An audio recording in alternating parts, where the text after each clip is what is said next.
Mumbai Indians చూస్తే కొంచెం షేకీగా అనిపిస్తున్నారు ఇప్పుడు. Hmm. వాడు 4 ఒకటే గెలిచారు, 3 ఓడిపోయారు. ఫస్ట్ గేమ్ గెలిచారు.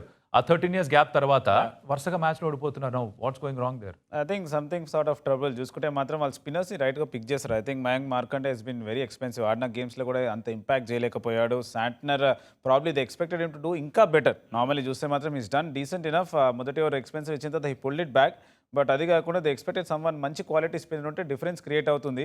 అది జరగలేదు. సో కొంచెం డిసప్పాయింటింగ్ ప్రాబ్లీ అదే అంటున్నాడు Hardik Pandya. They were trying to chase in some of the grounds.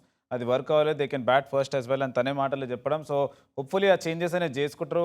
I think నమ్మందీర్ కూడా ఈరోజు he had the chance to show some hits కొట్టిన తర్వాత కొంచెం బెటర్గా he could have showed closer to the target వెళ్ళే అవకాశం కూడా ఉంటుండే. He also got out pretty early. Probably ఆ చేంజెస్ చేసుకోవాలి, తప్పేం లేదు. You should get those changes going on. Hopefully Rohit శర్మకి మేజర్ ఇంజరీ కావద్దని కోరుకుంటారు. Correct. ఎందుకంటే is a very important player. Already అక్కడ స్టార్ట్స్ ఎలా అయితే క్రూషల్ అవుతున్నాయి ఎవ్రీ టీమ్కి, with Ryan Rickelton he's the key. అది ఎక్కువ ఇంజరీ కావద్దని కోరుకుంటారు. అండ్ దాంతోపాటు ఈ చిన్న మైనర్ చేంజెస్ చేసుకుంటే సెట్ అయిపోతుంది.